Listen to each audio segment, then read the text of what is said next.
Halo sahabatku, apa kabar kalian hari ini? Semoga selalu dalam keadaan sehat dan penuh keberkahannya. Selamat datang kembali di channel Cerita Momo. Siapkan hati dan emosi kalian, karena malam ini kita akan masuk ke dalam kisah yang paling menegangkan dan penuh pengkhianatan yang pernah ada.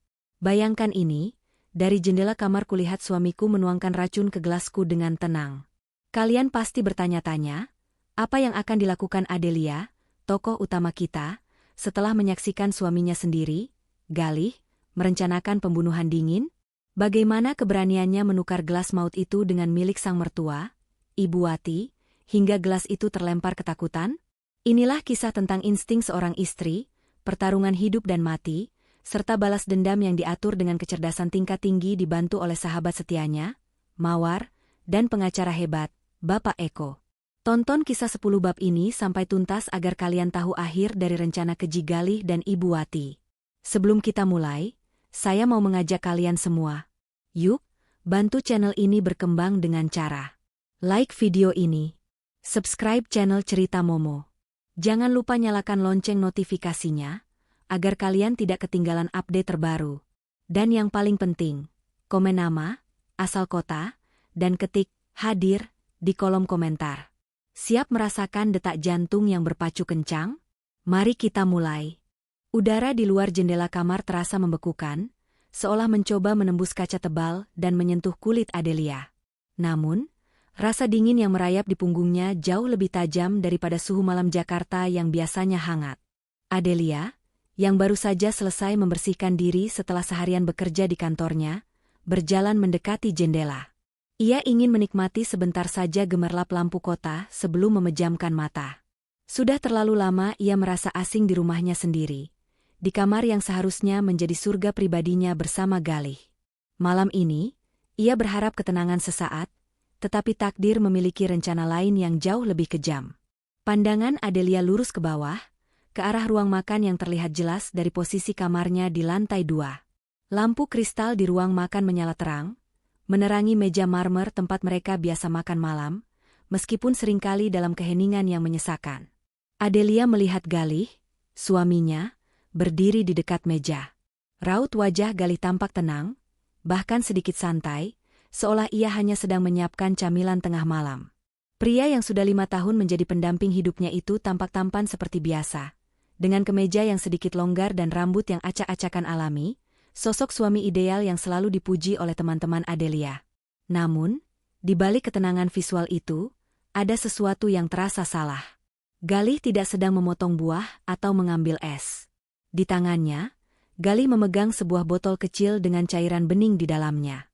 Botol itu bukan botol minuman vitamin atau sirup biasa. Botol itu tidak memiliki label merek, hanya tutup ulir sederhana, dan Galih memegangnya seolah benda itu adalah rahasia paling berharga. Jantung Adelia mulai berdebar tak karuan, mengirimkan sinyal bahaya yang tak terucapkan ke seluruh tubuhnya. Insting yang selama ini ia abaikan, kini berteriak dengan nyaring. Galih berjalan ke dispenser air, mengambil gelas kristal favorit Adelia, gelas tinggi dengan ukiran halus yang selalu ia gunakan untuk minum teh herbal. Galih mengisi gelas itu dengan air, lalu berhenti. Ia melirik sekilas ke arah tangga, seolah memastikan tidak ada seorang pun yang turun. Adelia seketika membeku di tempatnya. Galih kemudian membuka botol kecil itu. Dengan gerakan yang sangat hati-hati, seolah takut menumpahkan barang berharga, ia menuangkan beberapa tetes cairan bening dari botol tanpa label itu ke dalam gelas Adelia. Butir-butir cairan itu larut dengan cepat, tanpa meninggalkan jejak warna. Namun, bagi Adelia, pemandangan itu terasa seperti adegan lambat dalam sebuah film horor. Ia menyaksikan suaminya sendiri dengan ketenangan yang menakutkan, memasukkan sesuatu yang berbahaya ke dalam minumannya. Adelia harus berpegangan pada kusen jendela untuk menjaga keseimbangan. Tubuhnya gemetar hebat, lututnya lemas. Pertanyaan, mengapa? Menggema tanpa suara di kepalanya, menenggelamkan semua rasionalitas yang ia miliki. Apakah Galih berniat meracuninya? Tidak mungkin. Ini pasti hanya kesalahpahaman. Mungkin itu adalah obat tidur yang diresepkan dokter, dan Galih ingin membantunya tidur nyenyak. Adelia mencoba memaksakan logika, tetapi pemandangan di bawah tidak mendukung alasan apapun yang positif. Setelah selesai, Galih mengaduk air di gelas dengan sendok kecil, lalu meletakkan botol tak berlabel itu kembali ke sakunya. Ia kemudian meletakkan gelas kristal Adelia di sudut meja makan yang paling mudah dijangkau. Tepat setelah itu, ponsel Galih bergetar, dan Galih mengangkat panggilan itu. Walaupun Adelia tidak bisa mendengar percakapan itu, ekspresi Galih berubah sedikit tegang, tetapi masih terkendali. Ia mengangguk-angguk kecil, seolah mengonfirmasi sebuah rencana. Beberapa detik kemudian, Galih mengakhiri panggilan. Kemudian, datanglah bagian yang paling menghancurkan hati Adelia. Galih mendongak ke atas, ke arah kamar mereka, seolah tahu Adelia sedang mengawasinya, meskipun Galih tidak benar-benar bisa melihatnya karena pantulan kaca. Galih tersenyum, senyum yang seharusnya menenangkan, tetapi kini terasa dingin dan penuh tipuan. Senyum yang sama yang telah memenangkan hati Adelia bertahun-tahun lalu, kini menjadi topeng dari niat jahat. Galih melangkah ke dasar tangga, dan suaranya yang lembut dan penuh perhatian terdengar jelas di keheningan rumah. Sayang, Adelia, minuman favoritmu sudah kusiapkan di meja makan. Jangan lupa diminum, ya, biar tidurmu nyenyak. Suara itu adalah pengkhianatan yang nyata. Itu bukan obat tidur. Itu adalah kalimat terakhir yang akan didengarnya sebelum hidupnya berakhir. Hati Adelia hancur menjadi serpihan es. Suaminya, cinta hidupnya, pria yang ia percayai sepenuh hati, baru saja merencanakan pembunuhannya dengan ketenangan yang mengerikan. Perasaan marah, sedih, dan ngeri bercampur menjadi satu gejolak emosi yang hampir membuat Adelia berteriak. Namun, teriakan itu tertahan di tenggorokannya. Jika ia berteriak sekarang, Galih akan tahu bahwa ia sudah melihat semuanya, dan kemungkinan besar Galih akan datang ke kamar untuk menyelesaikan pekerjaannya dengan cara yang lebih brutal. Adelia tahu ia tidak bisa membuang waktu untuk menangis atau histeris. Ia harus bertindak. Otaknya, meskipun dipenuhi kepanikan, segera mengaktifkan mode bertahan hidup. Adelia menarik napas dalam-dalam, mencoba menenangkan detak jantungnya yang secepat tabuhan drum. Ia harus turun, berpura-pura tidak terjadi apa-apa, dan menggagalkan rencana Galih. Tapi bagaimana? Jika ia menolak minum, Galih akan curiga. Jika ia membuangnya, Galih akan tahu. Ia harus mencari cara untuk menyingkirkan gelas itu tanpa Galih menyadarinya. Tiba-tiba, terdengar suara langkah kaki lain dari lantai bawah. Itu Ibu Wati, ibu mertua Adelia. Ibu Wati muncul dari arah dapur, mengenakan piyama tidur dan jubah mandi. Sepertinya ia haus dan ingin minum sebelum tidur. Ibu Wati berjalan santai ke meja makan. Melihat kehadiran Ibu Wati, ide gila dan nekat langsung terlintas di benak Adelia. Sebuah rencana yang melibatkan risiko tinggi, tetapi mungkin satu-satunya cara untuk menyelamatkan dirinya. Ibu Wati juga memiliki gelas minumannya sendiri di sana, gelas yang sama-sama berisi air bening. Adelia harus menukar gelasnya yang beracun dengan gelas Ibu Wati. Itu adalah pertaruhan yang kejam, tetapi dalam situasi hidup atau mati, naluri mempertahankan diri mengalahkan segala pertimbangan moral. Ia sudah tahu Galih dan Ibu Wati sering bersekongkol membicarakan aset dan warisannya. Siapa tahu Ibu Wati juga terlibat dalam rencana keji ini? Dengan sisa-sisa keberanian yang ia miliki, Adelia melangkah menjauh dari jendela. Ia merapikan sedikit rambutnya, memaksakan wajahnya untuk terlihat tenang, meskipun di dalam hatinya sudah terjadi badai besar. Ia harus bergerak cepat, sebelum Galih kembali ke ruang makan atau sebelum Ibu Wati minum dari gelasnya sendiri. Adelia membuka pintu kamar dan berjalan menuruni tangga. Setiap langkahnya terasa seperti berjalan di atas pecahan kaca. Ia berusaha membuat langkahnya terdengar normal, santai, seolah ia benar-benar baru saja terbangun dan teringat minuman favoritnya sudah disiapkan oleh sang suami tercinta. "Oh, Ibu," sapa Adelia dengan suara yang dipaksakan ceria saat ia mencapai anak tangga terakhir. "Belum tidur, Bu?" Ibu Wati menoleh, sedikit terkejut. Adelia." "Iya, Ibu haus sekali. Kenapa kamu belum tidur juga?" "Mau ambil minum sebentar, Bu?" "Galih tadi sudah menyiapkan minumanku," jawab Adelia sambil tersenyum tipis. Ia berjalan melewati Ibu Wati menuju meja makan. Ibu Wati kembali fokus pada gelasnya.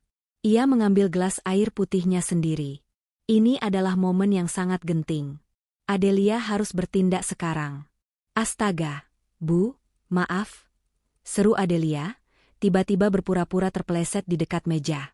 Tubuhnya sedikit oleng, dan dalam gerakan yang sangat cepat dan tertutupi oleh insiden, kecelakaan, itu, Adelia menukarkan posisi gelas kristal miliknya, yang beracun, dengan gelas milik Ibu Wati, yang tidak beracun. Gelas milik Adelia kini berada tepat di depan Ibu Wati, dan gelas Ibu Wati kini berada di tempat Adelia. Tidak ada yang tumpah, dan Galih tidak ada di sana untuk menyaksikannya. Aduh, maaf, Bu, lantainya agak licin, kata Adelia, mengatur napasnya sambil memegang pinggulnya, berpura-pura kesakitan. Ibu Wati, yang tidak menyadari penukaran gelas itu sama sekali, sedikit jengkel dengan drama Adelia. Makanya, kalau jalan lihat-lihat, Adelia. Sudahlah, Ibu mau minum ini, sudah sangat haus. Ibu Wati mengambil gelas yang baru saja ditukar Adelia, gelas kristal yang berisi racun yang disiapkan oleh Galih. Adelia berdiri membeku, hanya bisa menonton, menunggu apa yang akan terjadi selanjutnya. Permainan sudah dimulai, dan ia tidak bisa mundur lagi. Jika racun itu bekerja cepat, Ibu Wati mungkin akan roboh di tempat. Jika Ibu Wati teriak, Galih pasti akan muncul. Jantung Adelia berpacu sangat kencang, nyaris meledak. Ia menatap Ibu Wati yang kini mengangkat gelas ke bibirnya. Adelia berdiri kaku di samping meja makan, berpura-pura masih memegangi pinggulnya yang sakit akibat drama terplesetnya. Padahal, seluruh perhatiannya, seluruh saraf di tubuhnya, tertuju pada satu titik. Tangan Ibu Wati yang kini memegang gelas kristal, gelas yang beberapa menit lalu diisi dengan cairan mematikan oleh Galih. Adelia bisa merasakan keringat dingin membasahi punggungnya, meskipun pendingin ruangan bekerja optimal. Ia sadar, 1 detik berikutnya bisa menentukan nasib 2 orang, bahkan mungkin 3, termasuk dirinya sendiri. Ibu Wati, yang terganggu oleh insiden kecil Adelia, mendengus pelan. Ia mengangkat gelas itu lebih tinggi, bersiap menyesap air dingin untuk memadamkan dahaganya. Bola mata Adelia tak berkedip, memantulkan bayangan gelas kristal yang berkilauan di bawah cahaya lampu ruang makan. Waktu terasa melambat, setiap gerakan Ibu Wati seolah diputar dalam gerak super lambat. Bibir Ibu Wati hampir menyentuh permukaan air. Tiba-tiba, Ibu Wati menghentikan gerakannya. Bukan karena curiga, melainkan karena ia melihat sesuatu di lantai, pecahan kecil dari remah makanan yang mungkin jatuh. Ibu Wati, yang terkenal sangat menjaga kebersihan, terganggu. Astaga, Adelia. Bersihkan itu nanti. Kamu ini ceroboh sekali, gerutu Ibu Wati, matanya fokus pada remah kecil di lantai. Penundaan sesaat itu memberikan Adelia waktu beberapa detik. Waktu yang ia manfaatkan untuk menarik napas yang terasa tertahan di dadanya. Namun, kengerian kembali menyerbu saat Ibu Wati mengembalikan perhatiannya pada gelas. Ibu Wati menyesuaikan posisi gelas di tangannya. Kali ini ia menatap isi gelas itu dengan pandangan yang lebih lekat, seolah ada sesuatu yang aneh. Adelia merasakan tenggorokannya tercekat. Apakah racunnya mengeluarkan aroma? Atau apakah racun itu meninggalkan lapisan tipis di dinding gelas yang luput dari pandangan Galih? Ibu Wati memiringkan gelas itu perlahan. Di bawah cahaya lampu yang tajam, air di dalamnya memang terlihat jernih, tetapi Ibu Wati tampak ragu. Wajahnya menunjukkan ekspresi bingung, kerutan di dahinya semakin dalam. Kenapa air ini rasanya aneh ya? Gumam Ibu Wati, bukan pada Adelia, melainkan pada dirinya sendiri. Seperti ada kilau yang berbeda. Galih, yang pasti mendengar suara Ibu Wati, muncul tiba-tiba dari koridor. Ekspresi santainya langsung digantikan oleh kekhawatiran yang nyaris tak tertahankan. Ia melihat Ibu Wati memegang gelas kristal itu. Ada apa, Ibu? Kenapa belum diminum? Itu air putih biasa, Bu. Galih berusaha meyakinkan, nadanya sedikit terlalu keras, terlalu terburu-buru. Perkataan Galih justru membuat Ibu Wati semakin curiga. Ibu Wati memandangi Galih, lalu ke gelas di tangannya. Kehadiran Galih yang mendadak itu seolah menjadi pemicu bagi Ibu Wati. Ia tidak lagi melihat kilauan aneh pada air, melainkan sebuah pertanda bahaya dari tingkah laku anaknya sendiri. Kamu kenapa, Galih? Kenapa kamu terlihat panik? Apa ini memang bukan air putih biasa? Cecar Ibu Wati, suaranya naik 1 oktav, mencerminkan ketakutan yang mulai menjalar. Galih melangkah maju, tangannya terulur ke arah gelas. "Tidak, Bu. Jangan berpikir yang aneh-aneh. Minumlah, Bu. Ibu pasti hanya kelelahan." Melihat Galih berusaha merebut atau menyentuh gelas itu justru memicu reaksi yang sesuai dengan judul cerita, ketakutan. Ibu Wati, didorong oleh insting bertahan hidup dan kecurigaan mendalam terhadap anaknya sendiri, tiba-tiba menarik tangannya ke belakang. Rasa panik yang tak terbendung terlihat jelas di matanya. Ia yakin ada sesuatu yang tidak beres, dan tingkah laku Galih adalah konfirmasi terburuk. Tanpa pikir panjang, dengan jeritan yang tertahan antara terkejut dan marah, Ibu Wati langsung melempar gelas kristal itu ke lantai. Suara benturan keras gelas kristal yang pecah di lantai marmer, memecah kebisuan malam itu. Air bening bercampur dengan pecahan kaca, menyebar cepat di lantai ruang makan. Galih terpaku, matanya terbelalak melihat gelas yang ia yakini berisi ramuan mematikan itu kini hancur di lantai, bukan di tenggorokan Adelia. Wajahnya seketika pucat pasi. Rencana yang ia susun rapi, kini gagal total di depan mata ibunya sendiri.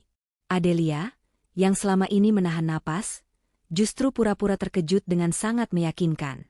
Ia berlari ke arah pecahan kaca, berteriak panik, "Astaga, Ibu! Ada apa?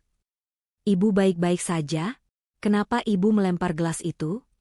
Drama yang diciptakan Adelia berhasil mengalihkan perhatian Galih dari kegagalannya, setidaknya untuk sesaat. Galih harus memilih, merespons drama Adelia atau mencoba mengendalikan Ibu Wati. "Tidak apa-apa, Adelia. Jangan dekati pecahannya." "Ibu, kenapa Ibu melakukan itu?" "Itu gelas kesayangan Adelia." Galih berusaha menutupi kepanikannya dengan kemarahan yang dibuat-buat, menunjuk ke pecahan gelas, mengalihkan fokus dari isi gelas itu sendiri.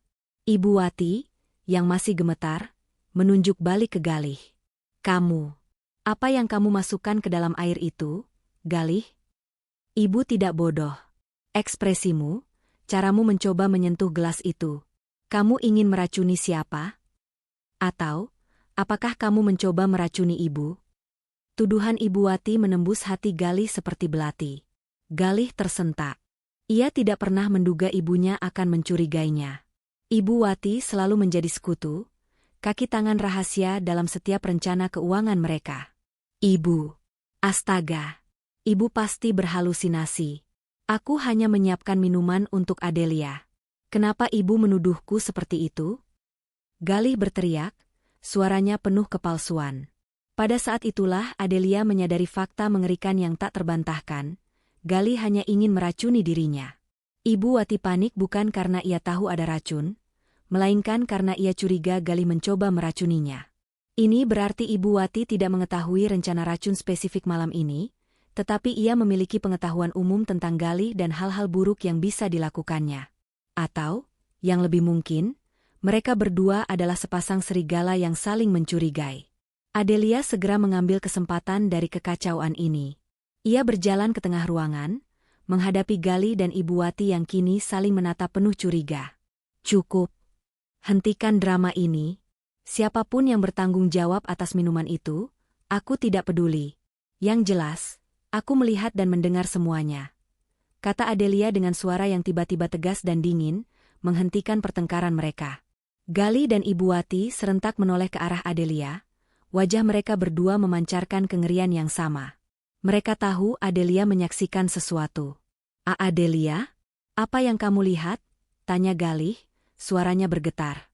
"Aku melihatmu, Galih," jawab Adelia, menatap Galih tepat di mata. "Aku melihatmu menyiapkan minuman favoritku di meja makan. Dan aku melihat cairan bening yang kamu masukkan ke dalamnya. Aku melihatmu tersenyum ke atas seolah kamu telah menyelesaikan pekerjaan kotormu." Wajah Galih berubah dari pucat menjadi merah padam karena terkejut dan marah karena ketahuan. Ia tidak menyangka Adelia masih bangun dan menyaksikan adegan itu dari jendela. Ia panik mencari alasan. Itu vitamin. Adelia, Ibu, itu vitamin herbal yang dibelikan temanku dari luar negeri. Untuk membantunya tidur. Kenapa kalian berdua membuat drama ini?" Galih berbohong dengan putus asa, berharap Ibu Wati akan mendukungnya. Namun, Ibu Wati hanya menatapnya tajam. Ibu Wati tahu Galih berbohong. Bagaimanapun, mereka sering berbohong bersama. Adelia menggeleng, air mata mulai menggenang di matanya, bukan karena kesedihan, melainkan karena kemarahan yang membara. Jangan menghinaku, Galih. Aku bukan anak kecil. Itu bukan vitamin. Dan bahkan jika itu vitamin, mengapa kamu harus bersembunyi seperti pencuri? Melihat situasi sudah di luar kendali, Galih mencoba pendekatan lain, ancaman terselubung. Aku sudah lelah. Aku mau tidur. Sebaiknya kalian berdua juga tidur. Urusan gelas pecah dan vitamin ini bisa kita bicarakan besok pagi dengan kepala dingin. Adelia, jangan memperbesar masalah sepele. Ibu, tolong jangan mengganggu Adelia lagi. Galih berbalik dan berjalan cepat menaiki tangga. Ia jelas ingin melarikan diri, merenungkan kegagalannya, dan menyusun strategi baru. Adelia tahu, ia tidak punya waktu sampai besok pagi. Besok pagi, mungkin ia sudah tidak bernyawa, atau mungkin Galih akan mengurungnya. Ini adalah kesempatan emas. Dengan Galih menjauh, dan Ibu Wati yang masih syok dan sibuk mencurigai Galih, Adelia harus bergerak. Ia harus mengumpulkan bukti. Meskipun Ibu Wati masih berdiri di sana, mengamati pecahan kaca, Adelia melangkah dengan hati-hati ke dekat tumpahan air dan pecahan gelas. Ia pura-pura mencoba membersihkan, namun sebenarnya ia mengamati. Racun itu telah bercampur dengan air dan sebagian diserap oleh lantai. Tetapi ada beberapa tetes yang masih menggumpal di sudut pecahan gelas yang lebih besar. Dengan gerakan cepat yang tidak disadari Ibu Wati, Adelia mengeluarkan sapu tangan bersih dari saku celana tidurnya. Ia menyentuhkan sapu tangan itu ke bagian tumpahan air yang paling pekat, memastikan beberapa tetes cairan mencurigakan itu terserap sempurna. Ibu Wati terlalu sibuk dengan pikiran buruknya sendiri untuk memperhatikan gerakan kecil Adelia. Adelia, jangan sentuh itu. Biar pelayan yang membersihkan besok, tegur Ibu Wati. Iya, Bu. Aku hanya memastikan tidak ada yang terluka, jawab Adelia, sambil memasukkan sapu tangan yang kini menjadi bukti kunci itu ke saku celana tidurnya, menyembunyikannya di balik lapisan kain. Lebih baik ibu juga istirahat, kata Adelia, nadanya kini berubah menjadi sangat dingin. Mungkin ibu perlu berpikir, mengapa anak kesayangan ibu melakukan hal seperti ini di tengah malam. Adelia tidak menunggu jawaban Ibu Wati. Ia berbalik dan berjalan cepat menaiki tangga, langsung menuju kamarnya. Ia tidak peduli jika Galih masih ada di dalam. Ia hanya perlu ponselnya, koper kecil, dan pakaian seperlunya. Di dalam kamar, untungnya, Galih tidak ada. Kamar mandi berisik, Galih mungkin sedang mencoba meredakan ketegangan dengan mandi air panas. Ini adalah peluangnya. Adelia mengambil ponselnya, mengaktifkan mode diam.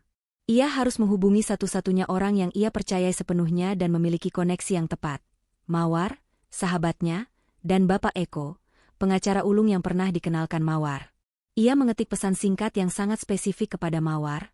Mawar, aku dalam bahaya besar. Nyawaku terancam oleh Galih dan Ibu Wati.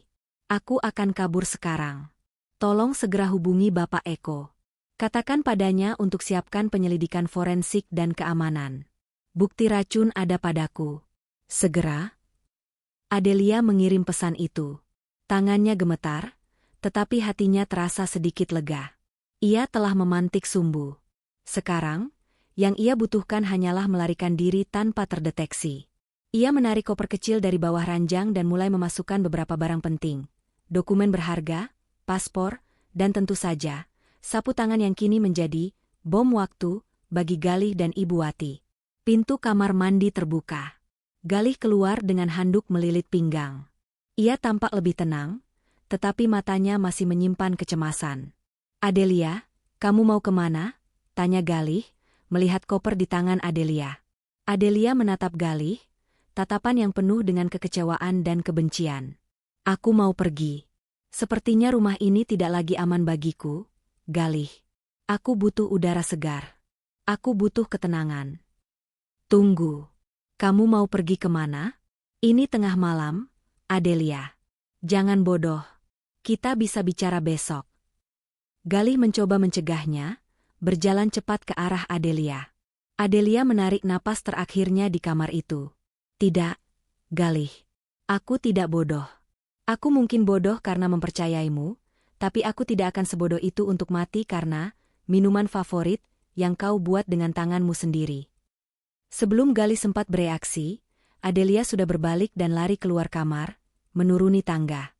Ia meninggalkan Galih yang hanya bisa berteriak dari atas. Adelia, jangan gila. Kembali. Aku tidak akan membiarkanmu pergi. Adelia mengabaikan teriakan Galih. Ia tahu Galih tidak akan berani mengejarnya dengan handuk melilit pinggangnya, dan ia sudah memberi jeda waktu yang cukup. Di lantai bawah, ia melihat Ibu Wati masih berdiri di sana, memandangi pecahan kaca dengan pandangan kosong. Adelia tidak berhenti, ia hanya mempercepat langkahnya menuju pintu depan. Adelia, kamu mau kemana? Malam-malam begini? Seru Ibu Wati, kini menyadari bahwa Adelia benar-benar akan pergi. Aku pergi mencari keadilan, Ibu, jawab Adelia dingin, tanpa menoleh. Adelia membuka pintu depan dan berlari keluar menuju mobilnya yang terparkir di garasi. Ia melompat masuk, mengunci pintu, dan menekan pedal gas sekuat tenaga. Ia harus cepat. Ia harus aman. Ia telah lolos dari maut, tetapi permainan sesungguhnya baru saja dimulai. Mobil Adelia meluncur cepat membelah jalanan malam yang sepi, meninggalkan gerbang rumah mewah yang kini terasa seperti penjara berhiaskan racun. Ia tidak tahu kemana tujuannya, yang penting adalah menjauh sejauh mungkin dari Galih dan Ibu Wati. Napasnya masih terengah-engah, bukan karena lari, tetapi karena shock dan adrenalin yang membanjiri tubuhnya. Di kursi penumpang, koper kecil berisi dokumen dan sapu tangan, beracun, itu terasa seperti harta karun yang menyelamatkan nyawanya. Adelia mengemudi sambil sesekali melirik ponselnya, memastikan pesan kepada Mawar sudah terkirim dan terbaca. Di belakangnya, di rumah yang kini sunyi kembali setelah kepergian Adelia, kekacauan baru saja dimulai. Galih, yang baru saja mengenakan jubah mandi dengan tergesa-gesa, berlari menuruni tangga. Teriakan terakhir Adelia, tentang minuman favorit yang ia buat, masih berdengung tajam di telinganya. Ia tahu, Adelia tidak hanya pergi, tetapi Adelia tahu segalanya. Galih mendapati Ibu Wati berdiri mematung di ruang makan, menatap nanar ke lantai yang kini dipenuhi pecahan kristal dan genangan air. Ibu, apa yang terjadi? Kenapa Adelia pergi? Apa yang ibu katakan padanya? Desak Galih, mencengkeram lengan ibunya. Ibu Wati menepis tangan Galih dengan keras. Seharusnya ibu yang bertanya padamu. Ada apa denganmu, Galih? Apa yang kamu masukkan ke dalam air itu? Dan kenapa kamu menuduhku berhalusinasi? Keputusasaan membuat Galih kehilangan kendali. Tidak ada apa-apa, Ibu. Itu hanya vitamin. Adelia hanya lelah dan paranoid. Tapi kenapa ibu melempar gelasnya? Kenapa ibu menakut-nakutinya sampai dia lari? Aku takut, Galih. Aku takut. Gelas itu terasa berbeda. Dan caramu memandangku saat aku memegangnya, caramu terburu-buru menyentuhnya, seolah kamu sedang mengharapkan sesuatu yang buruk terjadi padaku. Ibu Wati berteriak histeris. Ibu Wati, sang dalang di balik banyak rencana keuangan keluarga, kini panik karena curiga bahwa ia sendirilah yang menjadi target. Galih menyadari kesalahannya. Ibu Wati mengira Galih mencoba membunuhnya.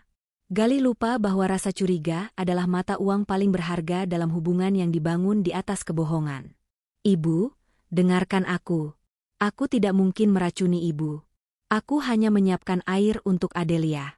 Kenapa aku harus meracuni ibu? Kita ada di tim yang sama. Galih berusaha meyakinkan, suaranya sedikit melunak, karena ia tahu ia membutuhkan Ibu Wati. Tim yang sama? Lalu kenapa kamu memasukkan sesuatu yang aneh ke dalam gelas Adelia? Kamu tahu dia satu-satunya orang yang bisa menandatangani dokumen pengalihan warisan itu. Jika dia mati mendadak, kita akan kesulitan mendapatkannya. Ibu Wati membalas, tanpa sengaja mengungkapkan motif kejahatan yang sebenarnya. Mendengar pengakuan Ibu Wati, Galih semakin frustrasi. Masalahnya bukan lagi apakah itu racun, tetapi siapa yang tahu dan siapa yang curiga. Justru itu, Ibu, racun ini tidak akan membunuhnya seketika. Ini racun yang bekerja lambat, Ibu, hanya membuat sakit, bingung, seolah-olah dia sakit alami, sehingga dia akan menandatangani semuanya atas dasar kasihan padaku. Aku hanya ingin mempercepat prosesnya, Bu. Aku butuh uangnya sekarang. Galih akhirnya mengakui rencananya, tanpa menyadari bahwa Adelia telah lebih dulu mengungkap rencana itu. Ibu Wati terdiam, wajahnya berubah menjadi campuran lega karena ia bukan target utama, dan marah karena Galih tidak berbagi detail racun, bekerja lambat, itu dengannya. Racun lambat? Tapi dia sudah pergi. Dia tahu. Dia bilang dia melihatmu dan mendengarmu. Ibu Wati mulai panik lagi. Dokumen itu. Dia pasti membawa dokumen penting bersamanya. Cepat, Galih. Periksa kamarnya. Mereka berdua bergegas menaiki tangga. Galih langsung menuju ke lemari besi tersembunyi, tempat ia menyimpan beberapa salinan dokumen kunci yang perlu ditandatangani Adelia. Lemari itu kosong. Dokumen asli, yang seharusnya disimpan Adelia di laci khusus, juga hilang. Sial, dia pasti mengambilnya. Dia membawa semuanya. Galih membanting pintu lemari dengan keras. Tenang. Dia hanya membawa kertas. Kertas bisa kita batalkan. Yang lebih penting sekarang, dia pasti sudah menghubungi seseorang. Siapa orang kepercayaannya? Mawar? Bapak Eko? Tanya Ibu Wati, otaknya yang licik mulai bekerja kembali. Mawar. Sahabatnya yang selalu menyuruhnya menuntut haknya. Dan Bapak Eko. Pengacara sialan yang pernah Mawar kenalkan untuk mengurus properti Adelia. Galih mencengkeram rambutnya. Saat itulah, ponsel Galih berdering. Nomor yang tidak dikenal. Galih ragu untuk mengangkatnya, tetapi Ibu Wati mendesak. Angkat. Siapa tahu itu dia. Atau dari orang yang dia hubungi. Galih mengangkat panggilan itu, suaranya dipaksakan setenang mungkin. Halo? Suara di seberang terdengar profesional dan dingin. Selamat malam, Bapak Galih. Saya Bapak Eko, pengacara dari firma hukum Laksamana. Saya menelepon atas permintaan klien saya, Nyonya Adelia. Beliau mengabarkan ada situasi darurat yang mengancam nyawanya, dan meminta saya segera mengambil tindakan hukum. Wajah Galih seketika pucat pasi. Ia menoleh ke Ibu Wati, matanya dipenuhi kepanikan. Ibu Wati hanya bisa menahan napas. Apa maksud Anda, Bapak Eko? Adelia hanya sedang marah-marah. Ini masalah rumah tangga biasa, tidak perlu melibatkan hukum. Galih tergagap. Saya khawatir ini jauh dari masalah rumah tangga biasa, Bapak Galih. Nyonya Adelia telah menyerahkan bukti fisik kepada kami, dan juga telah mengajukan permohonan perlindungan dan gugatan cerai secara online beberapa menit yang lalu. Tim kami juga sedang dalam perjalanan ke rumah Anda untuk mengambil sampel sisa cairan yang tertinggal di lantai ruang makan. Saya sarankan, Bapak Galih, untuk tidak menyentuh atau membersihkan area tersebut. Itu akan dianggap sebagai upaya menghilangkan bukti kejahatan, ujar Bapak Eko dengan nada yang datar namun mengancam. Mendengar kata-kata itu, Galih menjatuhkan ponselnya. Gagal total. Mereka telah melangkah terlalu jauh. Adelia tidak hanya lari. Adelia menyerang balik dengan melibatkan hukum dan bukti fisik. Ibu Wati segera mengambil ponsel yang jatuh itu. Ia berteriak ke dalam speaker. Hei, jangan berani-beraninya kalian mengancam anak saya. Adelia itu gila. Dia berhalusinasi. Tidak ada racun di rumah ini. Ibu Wati yang terhormat, suara Bapak Eko terdengar sangat tenang, membuat kemarahan Ibu Wati terasa sia-sia. Biarkan pihak berwajib yang membuktikan apakah ini halusinasi atau percobaan pembunuhan. Mohon kerjasamanya. Bapak Eko menutup telepon. Ibu Wati menatap Galih dengan amarah yang meledak-ledak. Ini semua salahmu. Racun lambat konyolmu itu. Seharusnya kamu menggunakan cara yang lebih cepat. Atau setidaknya lebih rapi. Sekarang kita harus bagaimana, Ibu? Pengacara itu tahu semuanya. Dia pasti punya buktinya. Galih benar-benar panik. Tenang.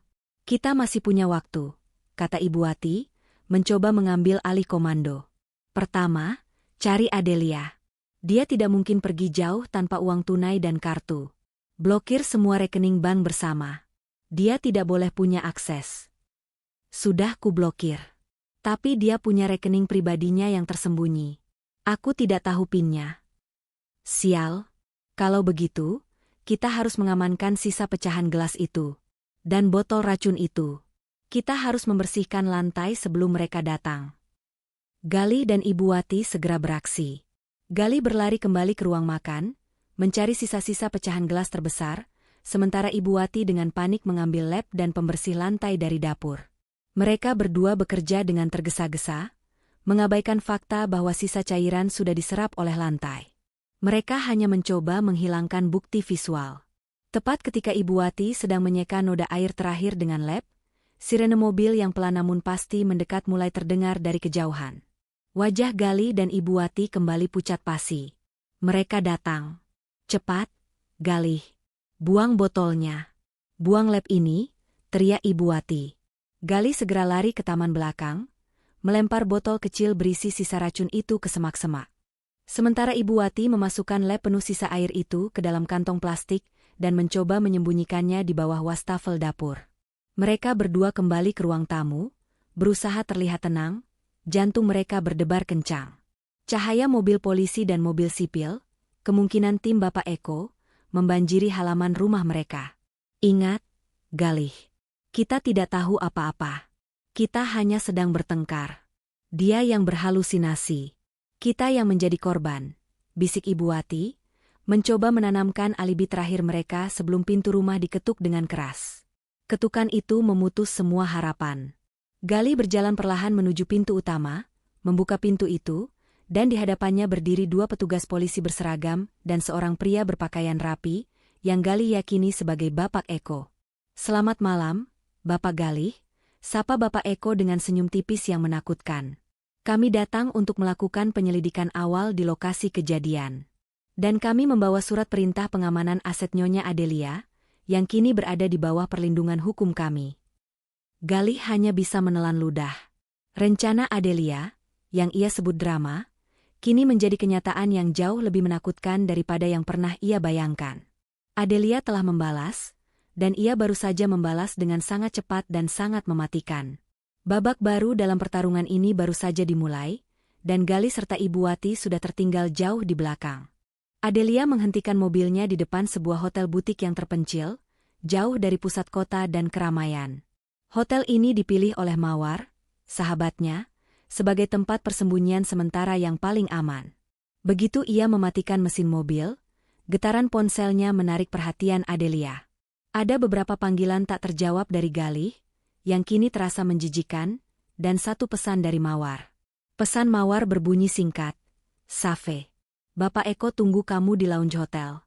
Jangan khawatir, tempat ini sangat rahasia. Bukti itu kunci kita. Aku akan menyusul setelah subuh." Rasa lega yang besar membanjiri Adelia. Ia telah mengambil langkah yang benar. Dengan tangan yang sedikit gemetar, Adelia membawa koper dan kunci bukti, sapu tangan, dan berjalan masuk ke dalam lobi. Hotel itu tenang, dengan dekorasi kayu gelap yang memberikan kesan hangat sekaligus tersembunyi. Di sudut lounge, di balik deretan tanaman hias, duduklah seorang pria parubaya dengan tatapan tajam dan pakaian yang sangat rapi. Itu adalah Bapak Eko, pengacara yang namanya selalu didengung-dengungkan di kalangan pebisnis sukses sebagai sang penyelesai masalah. Adelia langsung mengenalinya. "Nyonya Adelia," sapa Bapak Eko, bangkit berdiri. Wajahnya menunjukkan profesionalisme yang tenang, tidak ada tanda-tanda terkejut atau panik melihat kedatangan kliennya di tengah malam dalam keadaan nyaris melarikan diri. "Ya, Bapak Eko. Saya Adelia," jawab Adelia, suaranya masih serak karena ketegangan yang baru saja dialaminya. Bapak Eko mengantar Adelia ke sebuah meja bundar. "Tidak ada waktu untuk berbasa-basi, Nyonya. Saya sudah menghubungi kepolisian sektor dan mengirim tim investigasi ke rumah Anda. Saya sudah memberikan peringatan keras kepada Bapak Galih dan Ibu Wati untuk tidak menghilangkan bukti. Sekarang, saya perlu bukti yang Anda bawa." Adelia membuka koper kecilnya. Ia mengeluarkan sapu tangan putih yang kini memiliki bercak basah yang sudah mulai mengering. Ia meletakkannya di atas meja. Ini adalah sampel dari cairan yang dituangkan Galih ke gelas saya. Saya harus menukarnya dengan gelas Ibu Wati, dan syukurlah Ibu Wati melemparnya sebelum sempat diminum. Jelas Adelia, suaranya menjadi lebih kuat saat ia menceritakan fakta kejahatan itu. Bapak Eko menatap sapu tangan itu dengan mata berbinar, seolah ia sedang melihat berlian langka. Luar biasa, Nyonya Adelia. Keberanian Anda menukar gelas itu adalah tindakan yang heroik. Kami memiliki tim forensik yang sudah siap. Begitu sampel ini mereka terima, dalam waktu 24 jam kita akan mendapatkan identitas racunnya. Sekarang, saya akan kirimkan segera. Bapak Eko menelepon asistennya, memberikan instruksi yang sangat spesifik dan menggunakan kode-kode profesional yang tidak dimengerti Adelia, namun terdengar meyakinkan. Setelah panggilan itu selesai, Bapak Eko kembali fokus pada Adelia. Sementara bukti dikerjakan, kita harus segera mengamankan aset. Saya sudah memblokir semua rekening bersama Anda dan Bapak Galih, tetapi Galih dan Ibu Wati pasti akan mencoba langkah balik. Mereka akan mencoba menguasai harta pribadi Anda. Saya butuh dokumen-dokumen yang Anda bawa.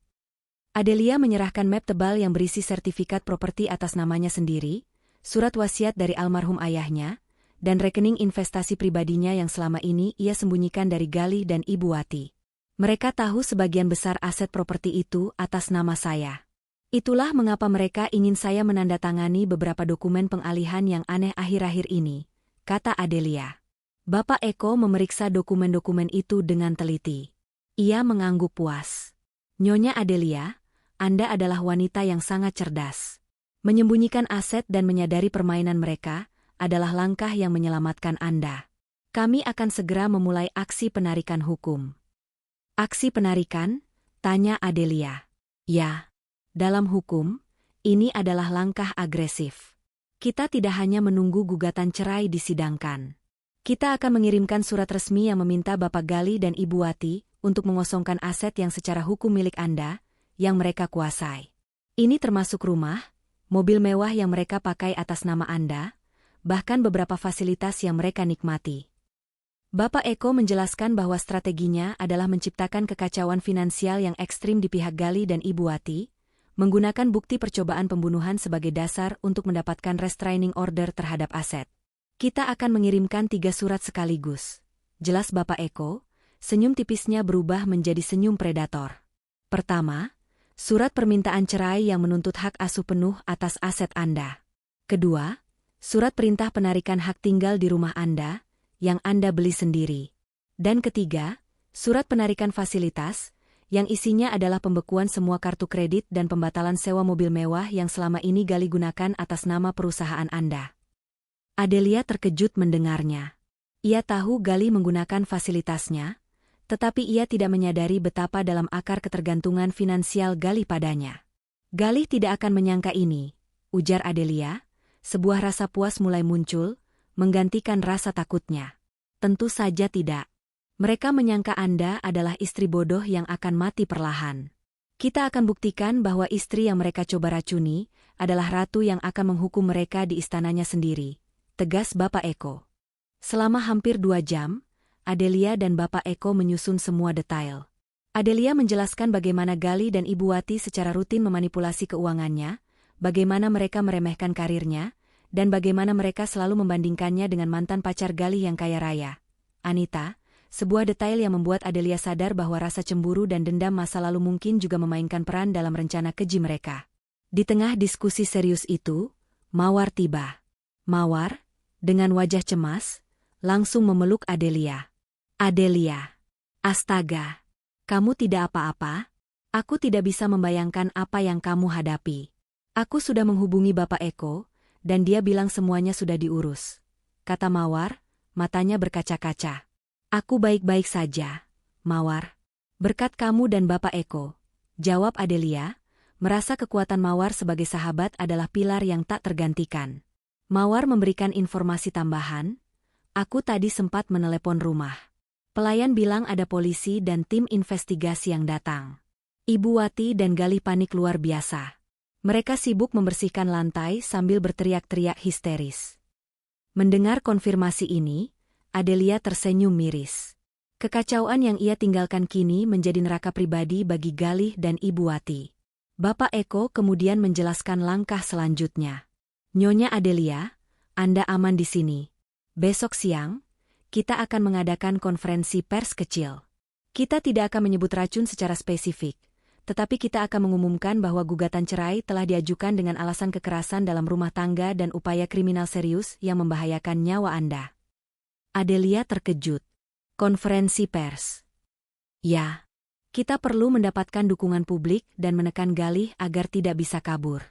Reputasinya akan hancur total. Besok pagi, tim kami akan mencetak semua surat penarikan aset. Pengiriman surat-surat itu akan dilakukan oleh kurir khusus dan dikawal oleh pengawal pribadi saya, untuk memastikan Galih dan Ibu Wati tidak bisa mengabaikannya, ujar Bapak Eko. Bapak Eko kemudian menyerahkan kunci sebuah suite kepada Adelia. Anda harus beristirahat sekarang, Nyonya Adelia. Anda sudah melewati trauma yang sangat besar. Besok adalah hari yang panjang. Ingat, kita tidak hanya menuntut cerai.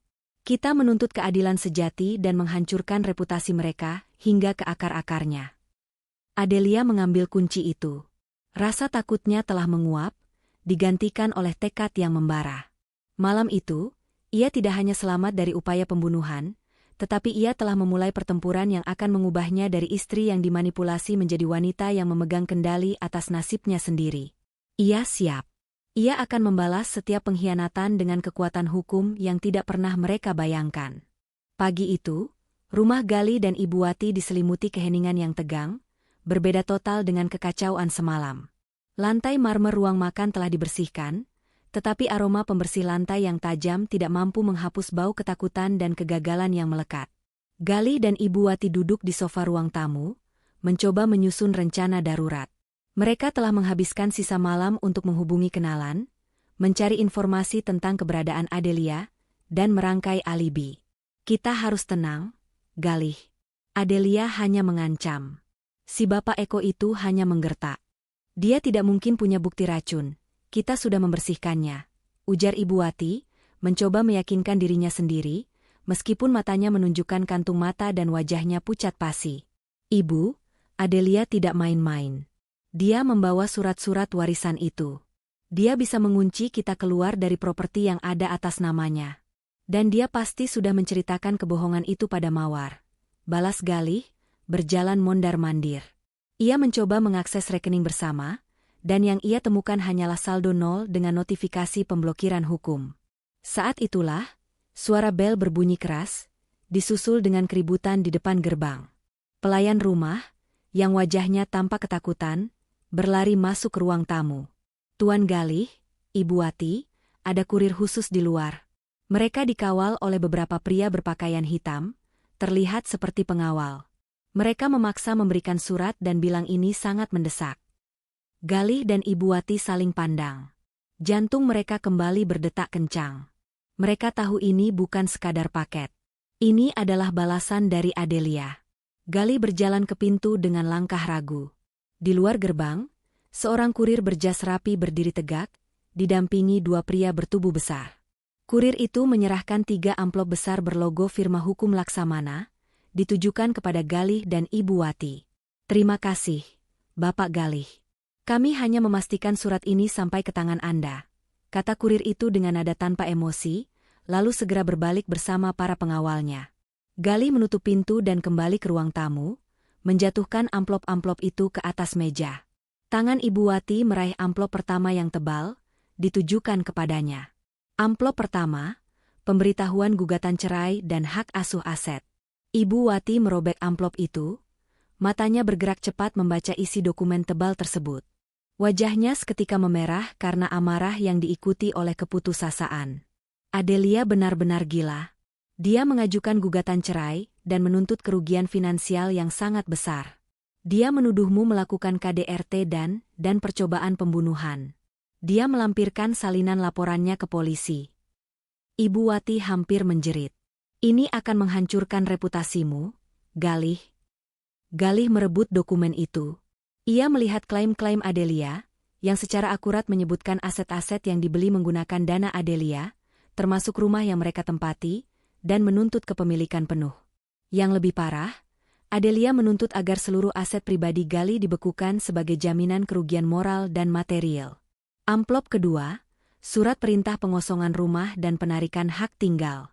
Galih membuka amplop kedua, ditujukan padanya. Isinya jauh lebih dingin dan birokratis.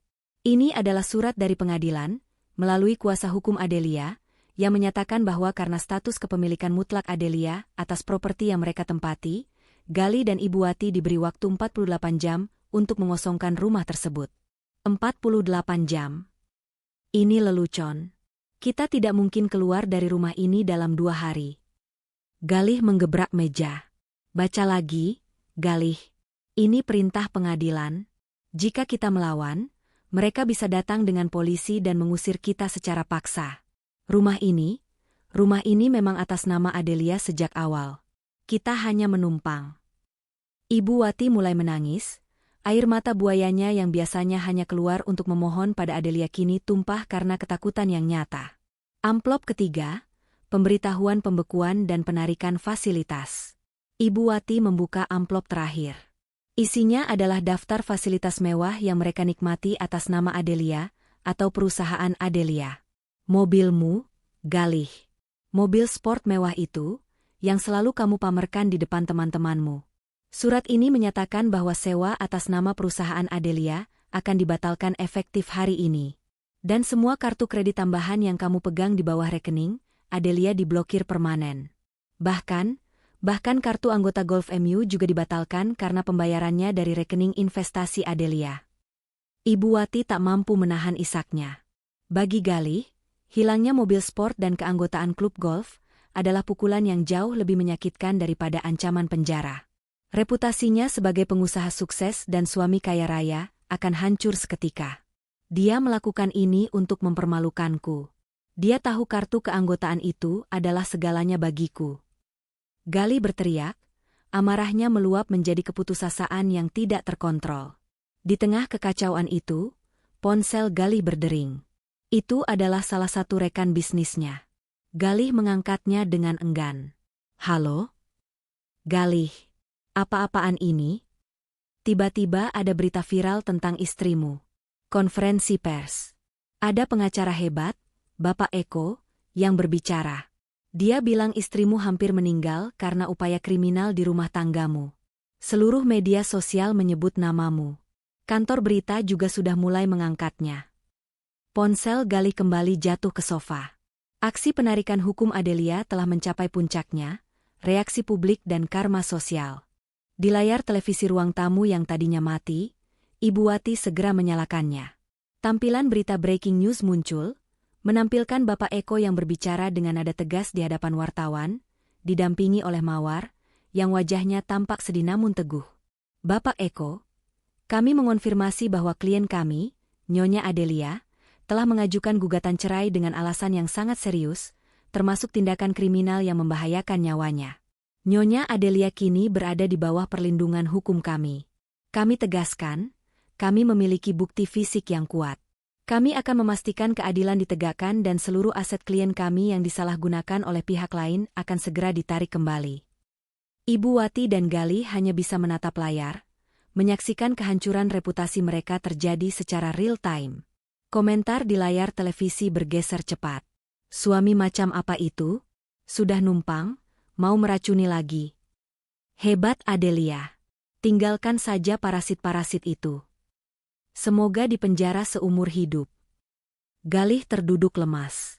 Bukan hanya asetnya yang hilang, tetapi nama baiknya, yang selama ini ia bangun dengan susah payah di lingkungan sosialita dan bisnis, kini hancur menjadi debu. Sementara Ibu Wati, yang selalu sombong dan meremehkan Adelia sebagai wanita polos, kini harus menghadapi kenyataan bahwa wanita yang ia anggap remeh itu adalah ratu catur yang baru saja mematikan raja dan ratu di papan permainannya. Kita harus menghubungi pengacara kita. Sekarang, teriak Ibu Wati, panik. Pengacara siapa, Ibu? Semua kenalanku adalah teman Galih. Mereka tidak akan mau membela Galih yang sekarang dicap sebagai suami peracun.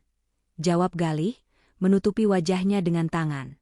Mawar, sahabat Adelia, kini muncul di layar TV. Suaranya terdengar tulus. Adelia adalah wanita yang sangat kuat dan brilian. Dia pantas mendapatkan yang lebih baik. Kami tidak akan membiarkan kejahatan ini berlalu begitu saja. Kata-kata Mawar seperti jarum yang menusuk Galih. Ia tahu, Mawar adalah alasan mengapa Adelia akhirnya berani bertindak, dan kini Mawar menjadi pahlawan yang disanjung media. Kekalahan mereka sudah di depan mata. Dalam waktu kurang dari 24 jam setelah Adelia kabur, mereka kehilangan aset, tempat tinggal, fasilitas, dan reputasi. Semua karena satu gelas yang dilempar, dan satu sapu tangan yang diselamatkan. Galih dan Ibu Wati hanya bisa meratap, menyadari bahwa karma sosial yang mereka tabur kepada Adelia kini berbalik menyerang mereka 10 kali lipat lebih kuat. Mereka harus segera mencari tempat tinggal baru, pengacara yang bersedia, dan yang paling sulit, cara untuk menghadapi sorotan media yang kejam. Waktu 48 jam yang diberikan dalam surat perintah pengosongan rumah kini, terasa seperti pedang Damocles yang menggantung di atas kepala Galih dan Ibu Wati. Mereka menghabiskan waktu tersisa dalam 2 hari itu dalam kekacauan yang terorganisir. Galih berusaha mati-matian mencari pengacara lain, tetapi setiap firma yang dihubunginya menolak dengan sopan. Mereka tidak ingin berurusan dengan kasus yang sudah menjadi racun publik. Sementara itu, Ibu Wati sibuk menelepon kerabat dan teman-teman lama, memohon bantuan dan simpati, tetapi yang ia dapatkan hanyalah suara dingin dan janji-janji kosong. Di mata publik, Galih dan Ibu Wati telah menjadi simbol dari keserakahan dan pengkhianatan. Berita tentang suami peracun dan mertua komplotan terus mendominasi media sosial. Bahkan beberapa acara talk show mulai membahas kasus ini, menyoroti keberanian Adelia. Pada hari kedua, tepat pukul 14, ketegangan di rumah mencapai puncaknya. Galih dan Ibu Wati belum berkemas dengan benar. Mereka terlalu syok dan sibuk mengurus masalah hukum fiktif mereka. Mereka yakin Adelia, yang mereka kenal penakut, akan mengurungkan niatnya di menit-menit terakhir. Adelia tidak akan sekejam itu, Galih. Dia hanya ingin kita minta maaf. Dia hanya ingin kita memohon kembali, bisik Ibu Wati, mencoba menenangkan dirinya sambil menyesap teh tanpa gula. Ia tidak berani minum apapun yang dibuat di rumah. Namun, kepercayaan palsu Ibu Wati segera runtuh. Tepat pukul 14.05, suara deru beberapa mobil besar dan klakson dari luar gerbang memecah kesunyian. Kali ini bukan polisi, melainkan tim eksekusi dari firma hukum Laksamana yang dipimpin langsung oleh Bapak Eko. Galih melihat melalui jendela. Di luar, berjejer 3 mobil van besar bertuliskan jasa pengangkutan, dikawal oleh beberapa pengawal berbaju hitam, dan yang paling mencolok, ada sebuah mobil derek besar yang sudah siap siaga. Pintu rumah diketuk dengan sangat keras. Galih, dengan sisa keberaniannya, membuka pintu. Di hadapannya berdiri Bapak Eko, yang wajahnya tampak tanpa ekspresi, memegang map tebal. "Selamat siang, Bapak Galih. Kami datang untuk melaksanakan perintah pengosongan yang telah kami kirimkan 48 jam yang lalu," ujar Bapak Eko dengan nada datar. "Saya membawa surat perintah pengosongan dari pengadilan dan surat kuasa penuh dari Nyonya Adelia untuk melakukan penyitaan dan pengamanan barang-barang miliknya. Anda tidak bisa melakukan ini. Ini melanggar hak asasi kami. Kami belum siap." "Adelia tidak berhak melakukan ini," teriak Galih, panik. Bapak Eko tidak menghiraukan teriakan Galih. Ia menyerahkan dokumen itu ke Galih. "Tenggat waktu sudah habis, Bapak Galih. Dan hak asasi Anda sudah berakhir ketika Anda mencoba meracuni klien saya. Tim saya akan masuk sekarang." Bapak Eko memberi isyarat. Timnya segera masuk. Mereka bukan petugas yang kasar, tetapi mereka bekerja sangat efisien dan profesional. Mereka langsung mengamankan barang-barang yang secara hukum milik Adelia, atau barang yang dibeli dengan dana dari rekening pribadi Adelia. Ibu Wati muncul dari dalam, wajahnya dipenuhi amarah. "Keluar kalian semua, ini rumah kami, kalian tidak punya hak." "Maaf, Ibu Wati. Tapi berdasarkan bukti pembelian dan kepemilikan yang sah, properti ini dan isinya yang tercantum dalam daftar ini adalah milik Nyonya Adelia," jelas Bapak Eko. Tim eksekusi mulai bekerja. Mereka pertama-tama menuju ke garasi. Galih mencoba menghalangi mereka. "Jangan sentuh mobilku. Itu mobil pribadiku," teriak Galih.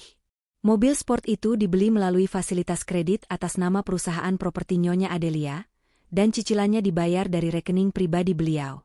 "Karena sewa sudah dibatalkan, mobil ini harus dikembalikan," kata salah satu petugas eksekusi, tanpa basa-basi. Mobil derek yang sudah menunggu di luar langsung bekerja.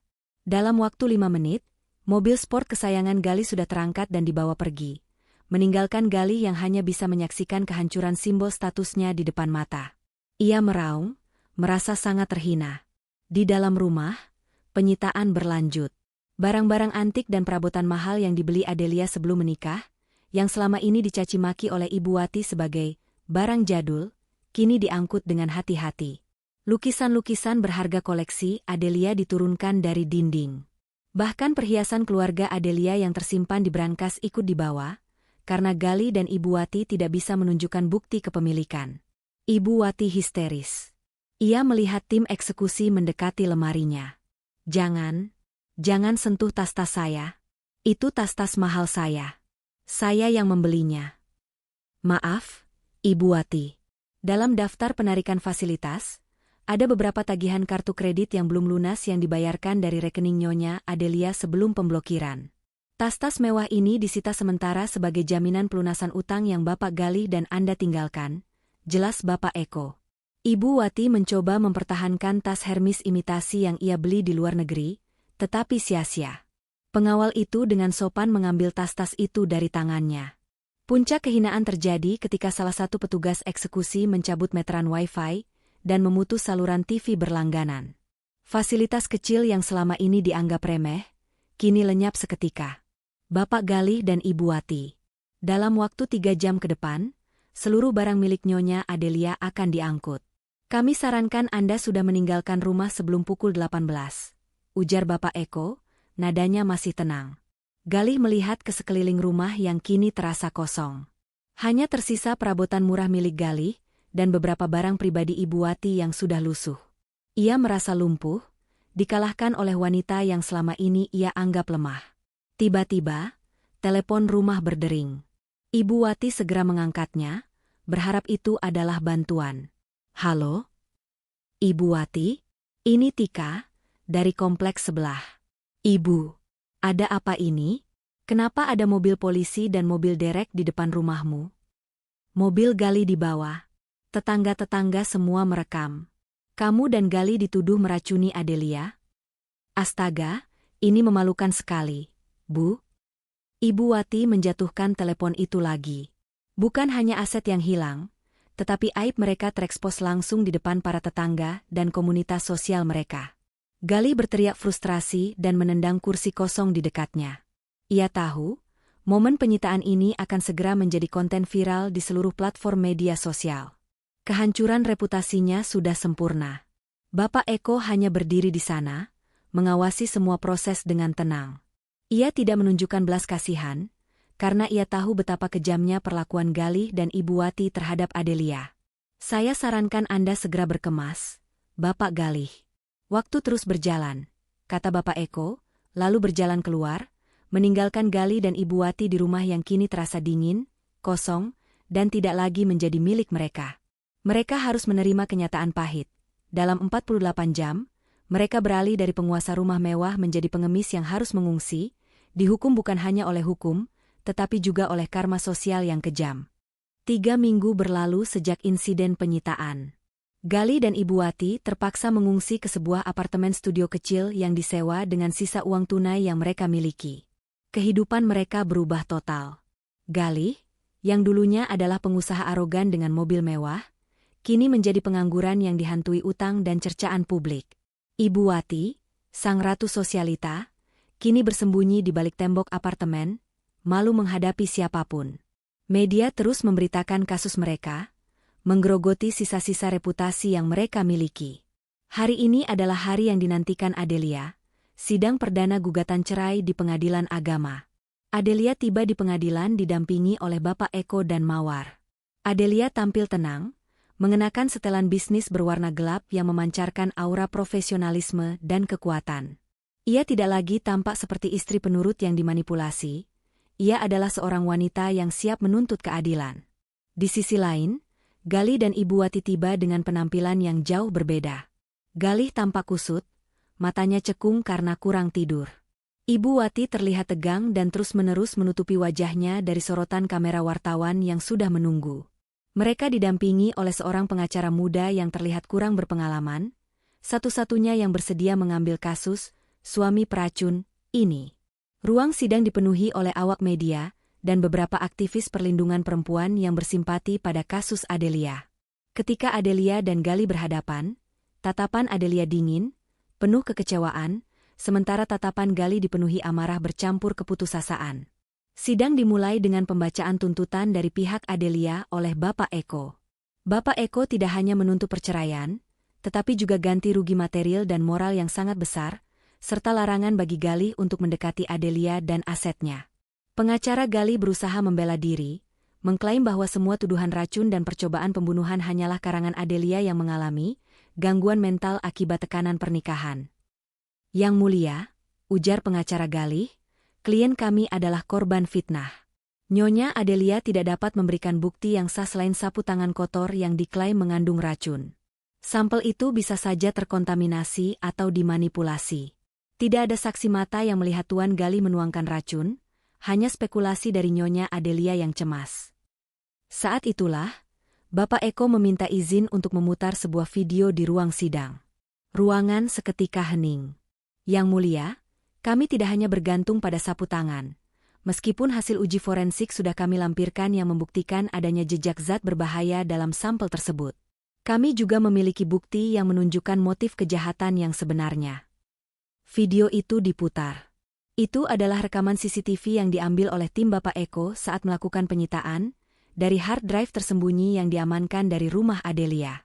Rekaman itu bukan hanya menunjukkan Ibu Wati dan Gali membersihkan pecahan gelas, tetapi juga mencakup percakapan mereka saat panik. Suara Gali terdengar jelas, racun ini tidak akan membunuhnya seketika. Ini racun yang bekerja lambat, Ibu, hanya membuat sakit, bingung, seolah-olah dia sakit alami, sehingga dia akan menandatangani semuanya atas dasar kasihan padaku. Aku hanya ingin mempercepat prosesnya, Bu. Dan suara Ibu Wati, dia pasti mengambilnya. Dia membawa dokumen penting bersamanya. Cepat, Gali. Periksa kamarnya. Ruang sidang gempar. Gali dan Ibu Wati membeku di tempat duduk mereka. Rekaman itu adalah pengakuan langsung. Itu membuktikan bahwa rencana pembunuhan itu ada, dan motifnya jelas, memanipulasi Adelia agar menyerahkan asetnya. Setelah kegemparan mereda, Bapak Eko kembali berbicara. Bukti ini, Yang Mulia, menunjukkan adanya perencanaan kejahatan. Tapi mengapa aset Adelia begitu berharga bagi mereka? Inilah rahasia yang selama ini disembunyikan Adelia dari Gali dan Ibu Wati. Bapak Eko meminta Adelia untuk maju. Adelia berdiri dengan tegak, mengambil mikrofon. Selama 5 tahun menikah, saya selalu diremehkan. Gali dan Ibu Wati selalu menganggap saya sebagai istri sederhana yang hanya mengurus rumah dan sesekali bekerja di kantor kecil. Mereka selalu membandingkan saya dengan mantan kekasih Gali yang disebut-sebut kaya raya dan brilian. Mereka mengira mereka telah menikah dengan wanita yang bodoh dan polos. Adelia berhenti sejenak, tatapannya menyapu Gali dan Ibu Wati, yang kini menunduk malu. Gali dan Ibu Wati tidak pernah tahu bahwa perusahaan tempat saya bekerja bukanlah perusahaan kecil, melainkan perusahaan holding group yang menaungi berbagai proyek properti besar di Jakarta. Saya bukan hanya seorang staf biasa. Saya adalah pemilik saham mayoritas sekaligus Chief Executive Officer, CEO, dari perusahaan itu, ungkap Adelia. Pengungkapan itu menghantam ruang sidang seperti petir. Gali mendongak, matanya membelalak tak percaya. Ibu Wati terperangah, mulutnya terbuka. Mereka selalu meremehkan Adelia, mengira pekerjaannya hanyalah hobi kecil. Semua properti, termasuk rumah yang kami tinggali, dibeli menggunakan dana pribadi saya. Sertifikat atas nama saya, karena saya tidak ingin mengombinasikannya dengan aset Gali yang seringkali bermasalah. Saya menjaga rahasia ini, berharap Gali mencintai saya apa adanya, bukan karena kekayaan saya. Namun, Gali dan Ibu Wati tidak hanya serakah, mereka buta. Mereka tidak pernah melihat nilai saya yang sebenarnya, hanya melihat uang yang bisa mereka rampas. Mereka merencanakan kejahatan terhadap seorang CEO yang kekayaannya jauh melampaui imajinasi mereka.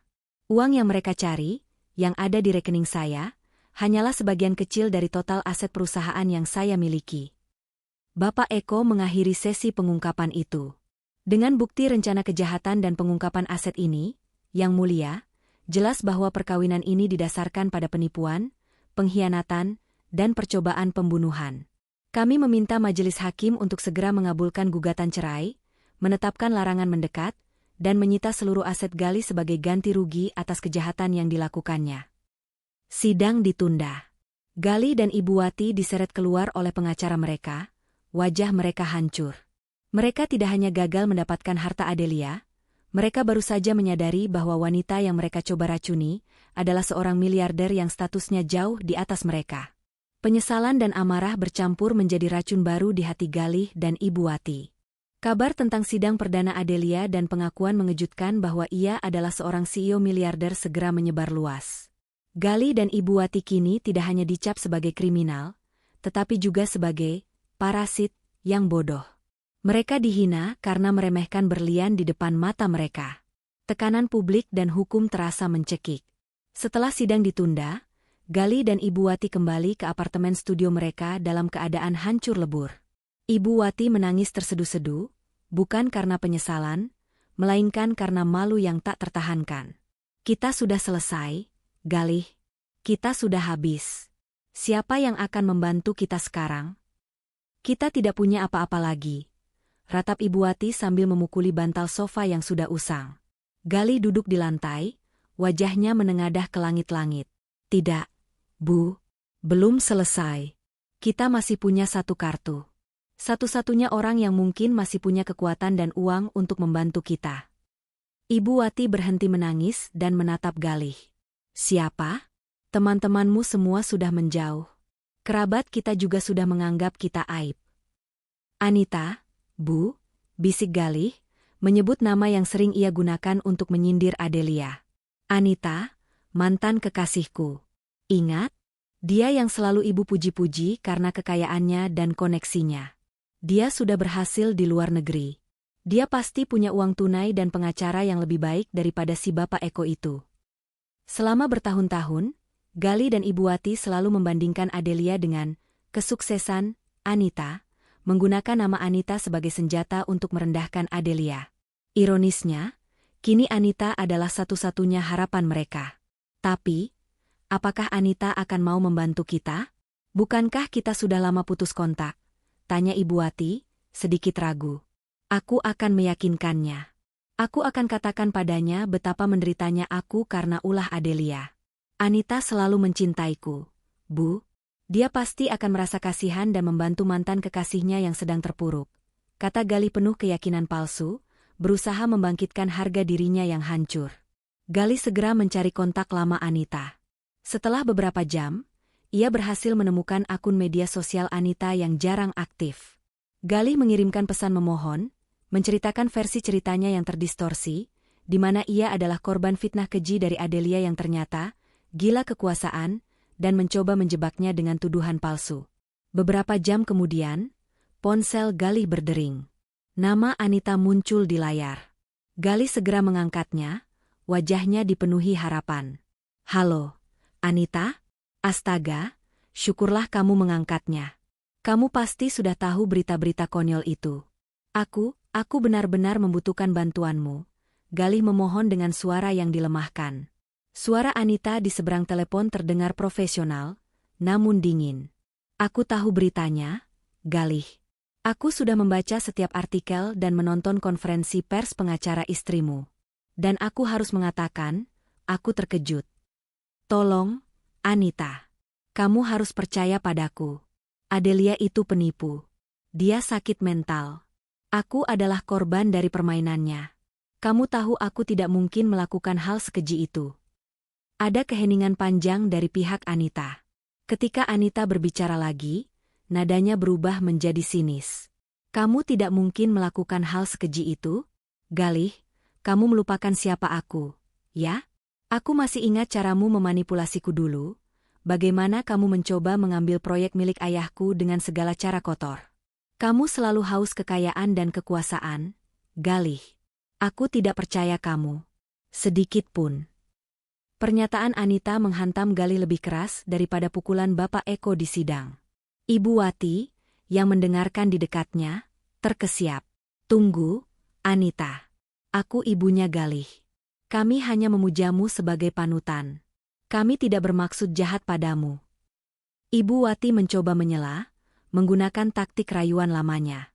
Ibu Wati, balas Anita dengan suara tegas. Saya ingat betapa Anda selalu meremehkan saya karena tidak selembut Adelia, dan karena saya terlalu ambisius. Dan Galih? Dia meninggalkan saya karena menurutnya saya terlalu sibuk dan tidak bisa memberinya kenyamanan rumah tangga seperti Adelia. Jadi, sekarang kalian terpuruk dan kalian datang memohon bantuan pada wanita yang kalian campakkan dan gunakan sebagai standar merendahkan Adelia. Galih hanya bisa menelan ludah. Tetapi, kami butuh uangmu. Kami butuh pengacara. Kamu kan kaya raya sekarang, Anita. Kata-kata Galih yang belak-belakan tentang uang membuat Anita tertawa hampa. Kaya? Ya, aku kaya. Tapi kamu tahu rahasia kecil kita, Galih? Aku memang berhasil di karierku, tapi aku tidak sekaya yang kalian dengar. Semua aset dan koneksi yang kalian banggakan tentang diriku dulu, semuanya berasal dari ayahku. Dan setelah kita putus, ayahku memutus semua jalur itu. Pengakuan Anita membuat Galih dan Ibu Wati terkejut luar biasa.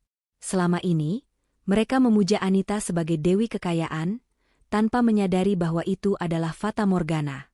Dan tahukah kamu siapa yang membantuku keluar dari masalah keuangan setelah ayahku meninggal? Galih? Orang yang memberiku kesempatan kedua dalam bisnis? Adelia? Ungkap Anita dengan penekanan yang kuat. Galih dan Ibu Wati terdiam. Mustahil. Adelia? Ya, Galih. Adelia. Aku bertemu dengannya di sebuah konferensi bisnis beberapa tahun lalu. Dia mengenaliku sebagai mantan kekasih suaminya, tapi dia tidak menyimpan dendam. Dia melihat potensi pada diriku dan menginvestasikan modal besar di perusahaanku, di bawah nama perusahaan holdingnya. Dia adalah bosku, Galih. Dia adalah sumber kekayaanku. Wanita yang kau coba racuni adalah wanita yang memberiku kehidupan baruku. Pengakuan itu menghancurkan sisa-sisa harapan Galih dan Ibu Wati. Wanita yang mereka gunakan sebagai standar perbandingan, ternyata adalah anak didik dan mitra bisnis Adelia. Jadi, ketika kamu membandingkan Adelia denganku, kamu sebenarnya membandingkannya dengan anak perusahaannya sendiri. Dan sekarang, kamu ingin aku, yang berutang budi besar pada Adelia, untuk melawan bosku dan menyelamatkanmu? Maaf, Galih. Tapi aku tidak bodoh lagi. Aku tidak akan membantumu.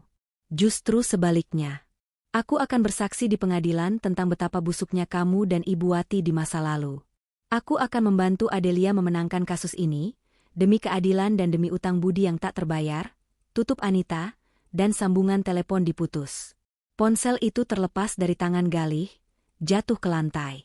Harapan terakhir mereka telah musnah, dan ironi situasinya terlalu menyakitkan untuk ditanggung. Mereka tidak hanya dikalahkan, mereka dikalahkan oleh bayangan palsu yang mereka ciptakan sendiri. 2 minggu berlalu, membawa Galih dan Ibu Wati ke babak akhir persidangan. Tekanan dari media dan kehancuran finansial telah menguras habis energi dan mental mereka. Mereka tiba di ruang sidang dengan tatapan kosong, seolah sudah pasrah menerima nasib. Pengacara muda yang mendampingi mereka terlihat semakin cemas. Tahu bahwa pertarungan ini sudah mustahil untuk dimenangkan. Di sisi lain, Adelia duduk tegak, ditemani oleh Bapak Eko. Ia tidak lagi menunjukkan kesedihan, hanya ketegasan seorang pemimpin yang menuntut keadilan.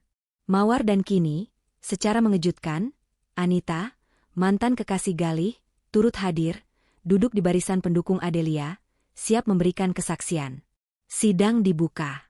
Setelah formalitas, majelis hakim meminta Bapak Eko untuk menyajikan bukti tambahan.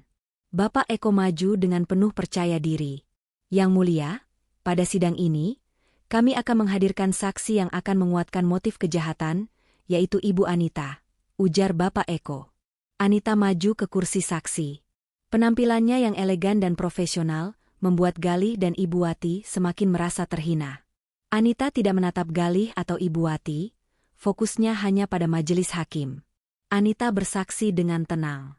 Ia mengonfirmasi perannya sebagai rekan bisnis Adelia yang sukses berkat investasi awal dari perusahaan Adelia. Kemudian, ia menceritakan tentang masa lalunya dengan Galih. Galih adalah pria yang sangat haus uang. Dia selalu mengukur harga diri dari seberapa mewah barang yang ia miliki.